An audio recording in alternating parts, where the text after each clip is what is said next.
ভাষায় উপস্থিত আছেন প্রাক্তন মন্ত্রী দেবশ্রী চৌধুরী সহ রাজ্যের সহসভাপতি শ্রী অর্জুন সিং সহ যুব মোর্চার সাধারণ সম্পাদক রাজু বিশ্বাস সহ অন্যান্য আমাদের যুব মোর্চার রাজ্যের প্রেসিডেন্ট সৌমিত্র খান লকেটজি সহ অন্যান্য বিভিন্ন সাংসদরা। সবার নাম লিখছি না, সবাই খুব সংকীর্ণ। বন্ধুগণ, আজ বাংলায় এক অন্ধকারাচ্ছন্ন যুগ চলছে। বাংলার ইতিহাস যদি আমরা পড়ি তো বাংলাতে দেখতে পাই বাংলার ইতিহাসে একসময় অন্ধকারাচ্ছন্ন যুগ ছিল, যখন একটা বিশেষ শাসন বাংলার বুকে চলছিল। সেই সময় এই অন্ধকারাচ্ছন্ন যুগ ছিল।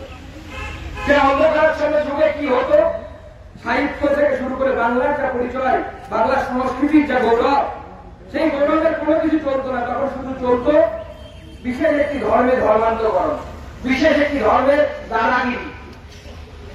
সেই যুগকে বাংলার ইতিহাসে অন্ধকারাচ্ছন্ন যুগ বলা হয়। বাংলা শিল্প, সংস্কৃতি, সাহিত্য সমস্ত কিছু পিছনের দিকে চলে গেছে। আজ 2রা মের পর থেকে পোস্ট পোল ভায়োলেন্সের নাম, যেটাকে নাম দেওয়া হয়েছে, তাতে এমন অত্যাচার চলছে মনে হচ্ছে আমাদের সেই ইসলামিক শাসনের অন্ধকারাচ্ছন্ন যুগ, সেই অন্ধকারাচ্ছন্ন যুগ বাংলায় আবার ফিরে এসেছে। প্রত্যেকটি গ্রাম, পশ্চিমবঙ্গের যতগুলো গ্রাম আছে, এমন একটিও গ্রাম মনে হয় অবশিষ্ট নেই যেখানে তৃণমূল কংগ্রেসের দ্বারা এই অত্যাচার সংগঠিত হয়নি। আর মাননীয় মুখ্যমন্ত্রী বলছেন তিনি চোখে কিছু দেখতে পাচ্ছেন না সাংবাদিকদের। তৃণমূলের কিছু চটি চাটা সংবাদপত্র আছে এবং চটি চাটা চ্যানেল আছে। সেই চটি চাটা চ্যানেলরা তাদেরকে তিনি পাশে বসিয়ে গল্প করছেন, বলছেন যে আপনারা কি দেখতে পাচ্ছেন? আমি দেখতে পাচ্ছি না। বলছেন রাজ্যপালের চোখে নাকি নেওয়া হয়েছে। আমি মাননীয় দিলীপকে অনুরোধ করব, আসুন আমরা আগামী দিনে একটি আন্দোলন নিই। প্রত্যেক বিজেপি কর্মী 1 টাকা করে দেবে মাননীয় মুখ্যমন্ত্রীকে সাহায্য করার জন্য। কারণ মাননীয় মুখ্যমন্ত্রীর চোখে নেওয়া বা ক্যাটারাক্ট হয়েছে, সেই ক্যাটারাক্ট অপারেশন করানোর জন্য বিজেপির কর্মীরা টাকা দেবে। সেই টাকা দিয়ে মাননীয় মুখ্যমন্ত্রী ক্যাটারাক্ট অপারেশন হওয়া দরকার। কারণ যে মুখ্যমন্ত্রী দেখতে পারে না যে তার রাজ্যে 57 মহিলা, 60 বছরের থেকে বেশি বয়সের একজন মহিলা, তাকে তার নাতির সামনে ধর্ষণ করা হলো, সেই মহিলা মুখ্যমন্ত্রীর অবশ্যই চোখে ক্যাটারাক্ট হয়েছে। যে মহিলা মুখ্যমন্ত্রী দেখতে পান না যে তার রাজ্যে মহিলাদেরকে ধর্ষণ করা হচ্ছে শুধুমাত্র বিজেপি করে বলেই অপরাধে, এমন একজন মহিলা মুখ্যমন্ত্রী যদি থাকেন তাহলে অবশ্যই সেই মহিলা মুখ্যমন্ত্রীর চোখে ক্যাটারাক্ট হয়েছে। আর যদি আমার জেলার কথা বলি, সব থেকে শান্তপ্রিয় জেলা পশ্চিমবঙ্গের মধ্যে যদি থাকে তাহলে দক্ষিণ দিনাজপুর জেলাকে বলা হয়। এবং সেইখানে কি হচ্ছে, আমার মহিলা মোর্চার নেত্রীদেরকে বলা হচ্ছে নিজের বাড়িতে ঢুকতে গেলে তৃণমূল কংগ্রেসের নেতাদেরকে খুশি করতে হবে। কি ধরনের খুশি? তাদের সাথে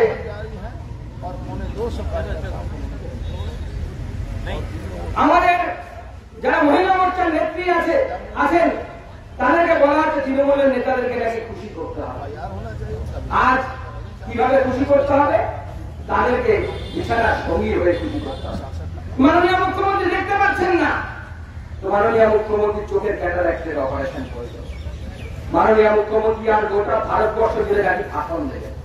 কিছুদিন আগে কি মুখ্যমন্ত্রী যিনি বলেছেন যে ভারতবর্ষের প্রধানমন্ত্রী শ্রী নরেন্দ্র মোদী, ভারতবর্ষের স্বরাষ্ট্রমন্ত্রী শ্রী অমিত শাহ এবং ভারতবর্ষের সর্ববৃহৎ রাজনৈতিক দল ভারতীয় জনতা পার্টির সর্বভারতীয় সভাপতি শ্রী জেপি নাড্ডা, উনি নাকি পশ্চিমবঙ্গে বহিরাগত। তো এরা যদি বহিরাগত হয় মাননীয় মুখ্যমন্ত্রী, তাহলে আপনিও দিল্লিতে বহিরাগত, আপনিও গুজরাটে বহিরাগত, আপনি ভারতবর্ষের অন্যান্য প্রদেশে বহিরাগত। মাননীয় মুখ্যমন্ত্রী চান যে পশ্চিমবঙ্গকে আলাদা করে একটা বিশেষ রাষ্ট্রে পরিণত করতে। মাননীয় মুখ্যমন্ত্রীর নির্দেশে এই অঙ্গুলি হিলনে এবং তার অনুপ্রেরণায় অত্যাচার চলছে 2রা মের পর থেকে। এনএইচআরসির রিপোর্টটা পরিষ্কার, তৃণমূল কংগ্রেসের নেতারা যুক্ত। আর বন্ধুগণ, আমি স্পষ্ট ভাষায় বলতে চাই, সোজা ভাষায় বলতে চাই, এই অত্যাচার শুধুমাত্র তৃণমূল কংগ্রেসের বিজেপির উপর অত্যাচার তা নয়।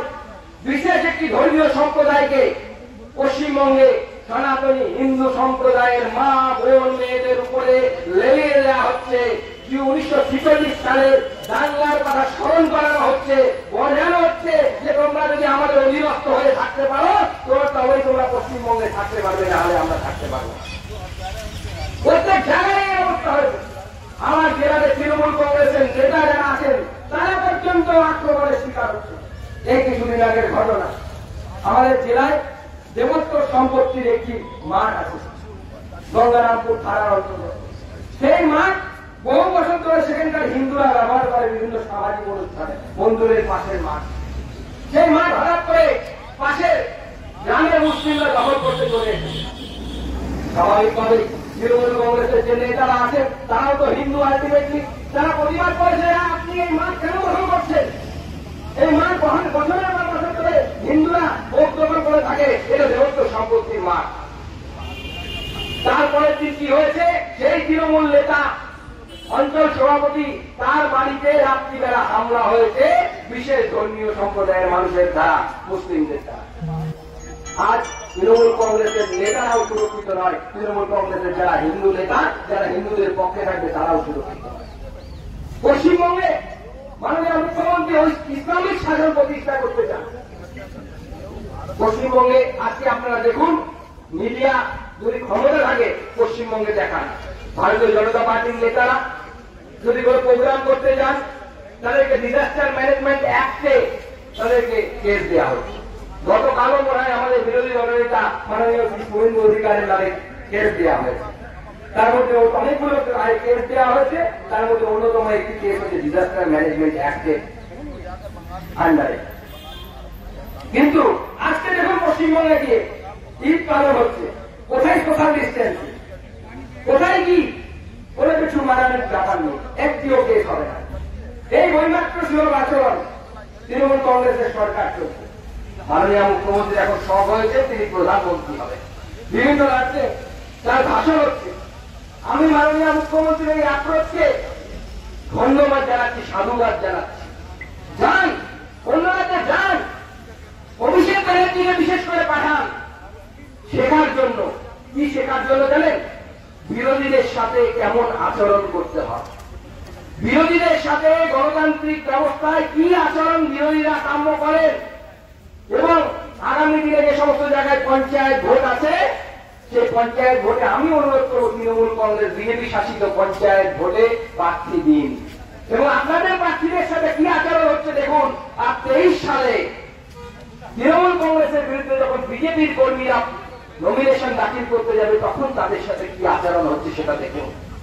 দেখে দুটো ভিডিও কম্পেয়ার করুন, শিক্ষা লাভ করুন। আর আপনাদের স্ট্র্যাটেজিস্ট প্রশান্ত কিশোরের কাছে বলুন অ্যানালাইসিস করে দেখাতে, স্ট্র্যাটেজি করে ডেটা দিয়ে অ্যানালাইসিস করে দেখাতে কিভাবে বিরোধীদের সাথে আচরণ করতে হয়।